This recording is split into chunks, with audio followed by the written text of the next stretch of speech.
da sun taru nan yau ina gaida kowa.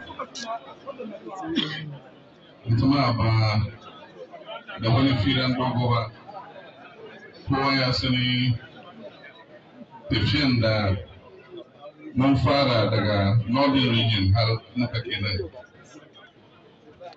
Kamar bakwai ke ga muka fara na Bono East da Bono.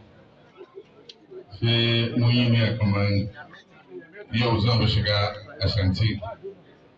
Mu da kowa saboda mun sani tun aka kafa shi 92 kowane election mu zabe.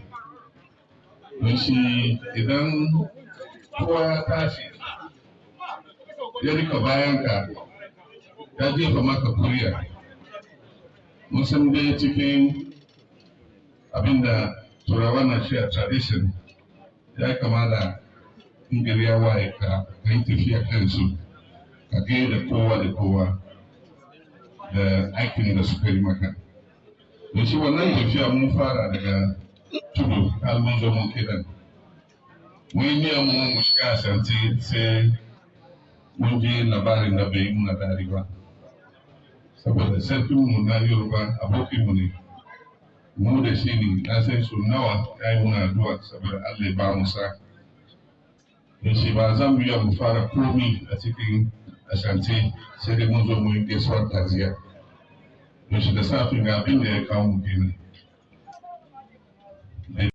Mun san dai yau ne kwana uku. Mun sani makwacin da kan shi ya zo. Don shi mun guda wani abu kaɗan in bayan imamai su ca cikin addu'a a yi mishi addu'a sosai. Sai mu guda wani abu kaɗan in bari ma family. Kun san mutane sun zo gaisuwan taziya har lokaci zo ke mu yi makwacin. Don shi na dokin bayan mun taka da yi wannan presentation. Amma da safin ga mun tashi kuma dan mu kini na Vice President Alhaji mun ji labarin da yi muna daɗi ba. Don umar shi kuma muni da baban shi Baumiya da babana abokani ne sun kace brothers ne. Da shi mai suna center. Da safin ga mun ji ita kuma Allah ya cira mutum. Da shi mun kara addu'a kuma a yi mata addu'a. Allah ya sa ta futa.